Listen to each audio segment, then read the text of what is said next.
Messiah out here in Buffalo, and it's my absolute privilege and honor to be in the company of this mighty icon right here, this son of Dr. Amos Wilson, nephew of Dr. Khalid Abdul Muhammad, and all of the great ancestors who have walked in the great line of divine.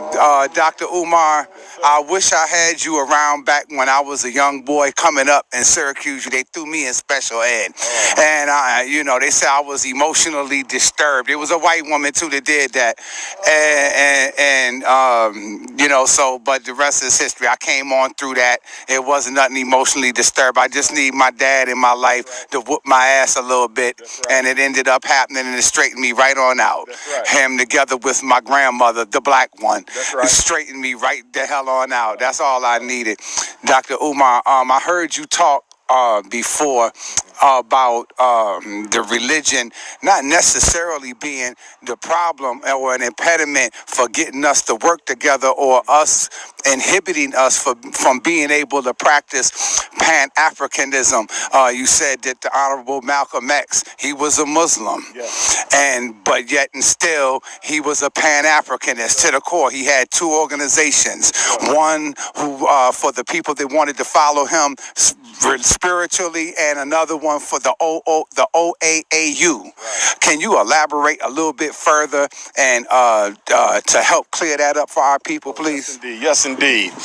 Brother Malcolm X, the Honorable El Hajj Malik El Shabazz, in keeping with the tradition and philosophy of the most honorable Marcus Messiah Garvey, saw the need, and he had the wisdom and the foresight to understand that our religious dealings should stay separate from our political dealings, that the religious indoctrination of African people can often render our political agenda null and void, because that colorblind mentality and that multicultural mentality can affect our political agenda. So Malcolm, with the wisdom of the Honorable Marcus Garvey and the forethought and the clear thinking of Pan-Africanism, started the Organization for Afro-American Unity to deal with the political issues that were affecting Africans in America. But understanding that thirst for spiritual development and that craving for religious guidance, El Hajj also created Muslim Mosque Incorporated, as you said, for those who wanted to follow him spiritually.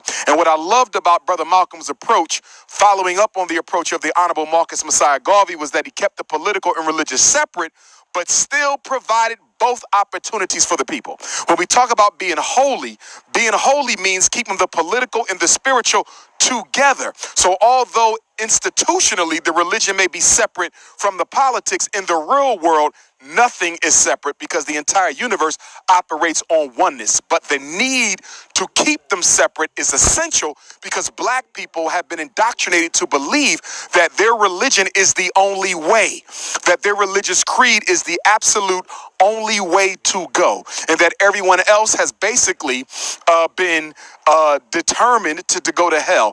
And anytime you have someone who believes that they're right and everyone else is wrong, that's going to eat away at the unity. That's going to eat away at the solidarity. That's going to eat away at the need for us to come up with a consistent set of political principles. As Pan-Africanists, we believe in freedom of religious expression, freedom of spiritual determination. We absolutely uphold and respect everyone's right to their own way of worship for the Most High God. But at the same time, we understand the political importance of African unity in all things. When we speak of Pan-Africanism, we're speaking of an African unity in all things. That race first must be the creed that we stand for.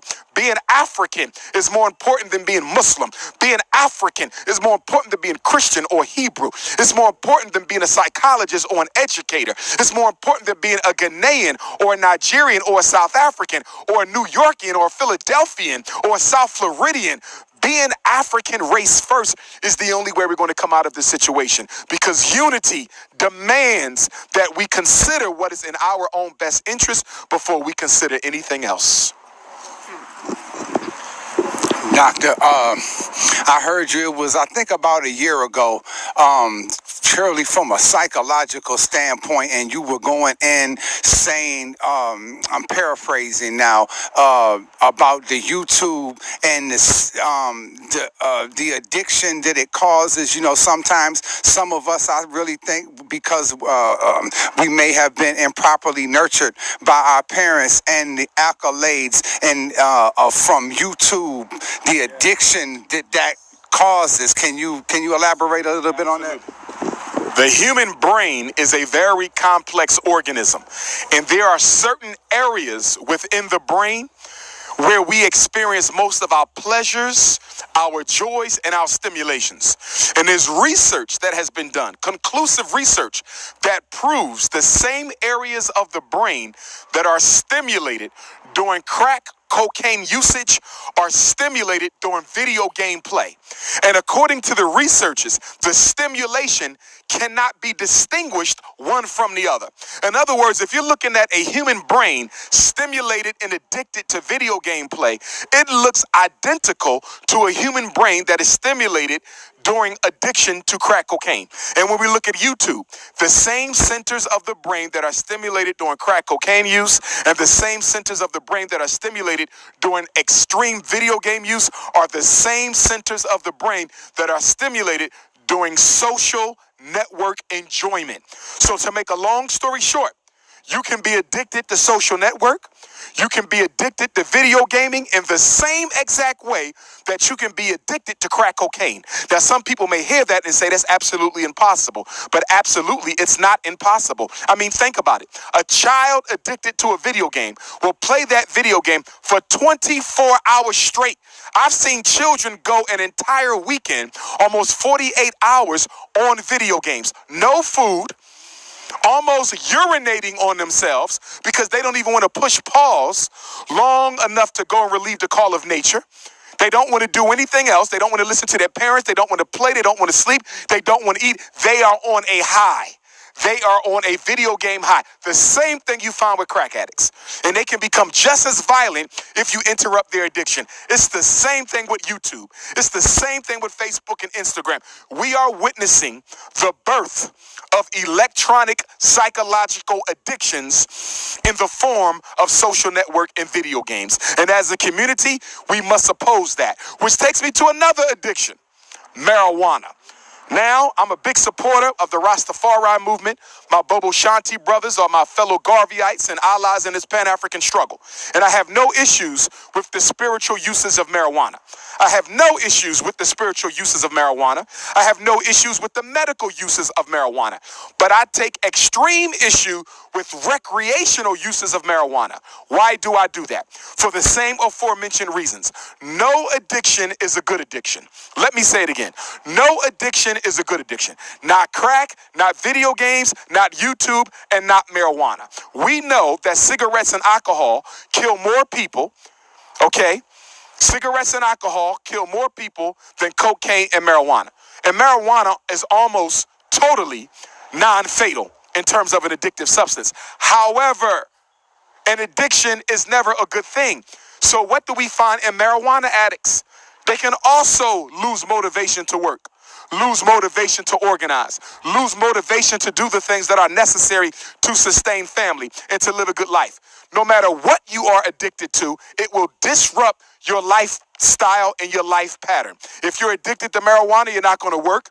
You're not going to want to spend time with the family. You're not going to want to spend time with your woman. And you definitely ain't going to want to come out and help us organize in these streets and put our youth together and put our men and women together to bring about that global Pan-Africanist revolution. So I cannot support marijuana addiction because it is another distraction. Social marijuana is another distraction to keep black people high instead of organized. Recreational marijuana is another distraction to keep black people high instead of consciously thinking about solutions to our reality. That's why I cannot support it. Any addiction automatically benefits the white power structure. Whew, powerful. And you mentioned on the last note, Dr. Umar, take us home with this now. Take us home. I have no more questions. You mentioned the Rastafari movement, which is very near and dear to my heart. We learn from so many of the great teachers, the Honorable Elijah Muhammad, Francis Creswells, and Anthony Browder, Tony Martin. I learned from all of them, and I couldn't learn from them sticking to one stream of thought. I couldn't have all of them wrapped up inside of me, all of their teachings, if I was tribalized or just, looking at just the brother as being the one, the leader. And the Rastafarian movement was one of them. I didn't know anything about Marcus Garvey until a Rastafarian. I was about 11 years old, and I used to go over to this Rasta's house. I was about 11 years in Washington, D.C., and I would sit down, and it was so strange to me because when I went in his house, I saw black people on the wall, and it was strange because I wasn't used to going into black people's homes, seeing other black people on the wall. I was used to, my grandmom had a picture of John Kennedy and white Jesus and Martin Luther King, that 3 collage with John Kennedy. She had that on the wall. And talk to me about the Rastas and them being, because I heard you say that they were Pan-Africanists to the core, and that many of us wouldn't know about Marcus Garvey. And when you said that, it hit me, because I had to think, and I was like, you know what? The first one who taught me about that was a Rasta. Yes, sir. Yes, sir. Black power, Rev. Black power. Yes, indeed, brothers and sisters. Let me say this unequivocally. Had it not been for the Rastafari movement, Garvey and Garveyism may have been lost to history. It was the formation and the creation and the manifestation of Rastafari philosophy, thought, and spirituality and theosophy that led to the rebirth of the serious study and investigation into the life and works of the most honorable Marcus Messiah Garvey, the provisional president of Africa. So I have to shout out the Bobo Shanti Rastafari. I have to shout out the 12 Tribes Rastafari. Okay, I have to shout out the Ethiopian World Federation Rastafari and all the houses of Rastafari, not to leave any of them out. Much respect to all the Rasta, but of course, Dr. Umar Johnson, Naya Bingi Rasta as well. But of course, Dr. Umar Johnson is most closely affiliated with the Bobo Shanti Rastafari because they have elevated the most honorable Marcus Messiah Garvey to the level of a deity. In Bobo Shanti Rastafari Trinity, the honorable Marcus Garvey is in a trinity along with His Majesty Emperor Haile Selassie I, and of course King Emmanuel Charles Edwards, the founder of the Bobo Shanti Rastafari House. So I have to thank Rastafari for not only reawakening the Pan-African world to Garveyism, but turning Garveyism into a serious spiritual movement. That's a whole nother level when you deify an ancestor.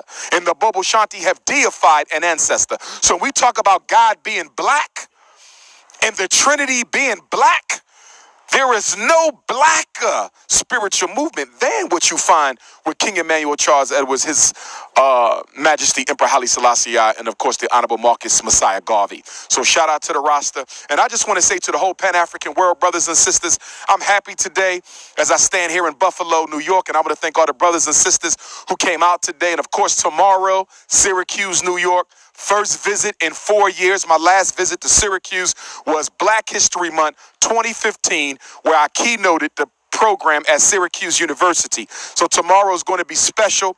A shout out to Brother Ross and Twiggy. They're the first to bring me to Syracuse, and I'm just looking forward to uniting with them brothers and sisters. But I do want to say, now that we have the Frederick Douglass Marcus Garvey Academy, I'm looking for that to be a mecca for the entire black consciousness world.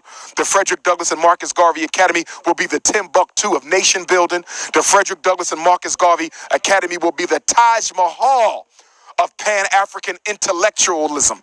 Brothers and sisters, we have a school for our young men and ultimately for our young women. We have a campus. The whole street is ours. 4 buildings, 2 schools, 2 gyms is going down. Please donate to the Frederick Douglass Marcus Garvey Academy.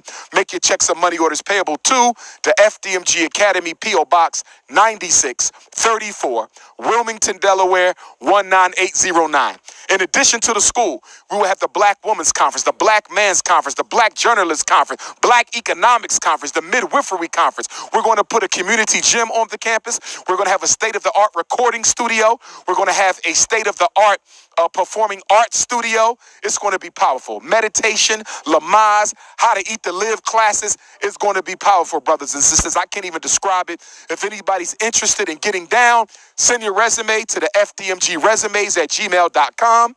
Again, that's fdmgresumes@gmail.com. All right. You can also email me directly if you want to volunteer. If you have something to offer our young men and women, please email me, Dr. Umar Johnson at yahoo.com. That's DRUMAR Johnson at yahoo.com. You can also call me 8444 Dr. Umar. That's 8444 Dr. Umar. My upcoming schedule: Syracuse, New York tomorrow, Sunday, April 7th. Cleveland, Ohio, Saturday, April the 27th. Dayton, Ohio, first time, Sunday, April the 28th. Prince George's County Community College, Thursday, May 2nd. Newark, New Jersey, Sunday, May 5th. Hartford, Connecticut, Malcolm X Day, Sunday, May 19th. Long Island, New York, July the 14th. Nashville, Tennessee, June the 23rd. Orlando, Florida, August the 31st. Jacksonville, Florida, August the 30th. Tulsa, Oklahoma, November 2nd. Oklahoma City, November 3rd. The Bahamas, November the 10th through the 13th. Brazil is coming up in November. The Zambia in Africa is coming up in October. If you need a list of Dr. Umar Johnson's upcoming speaking engagements, text me 215-989-9858, 215-989-9858. Get your tickets, drumarjohnson.com. Thank you to all my donors from New York State and around the world. Thank you from the bottom of my heart for helping me raise this money to buy this school. And now we have to raise $1 million to restore the school so we can open the school for the first time, August the 21st, 2020, which is the 100-year centennial of the birth of the red, black, and green flag. It is Garveyism today, Garveyism tomorrow, Garveyism forever. Pan-Africanism will perish. This is the Prince of Pan-Africanism, and I approve this message. Black Power.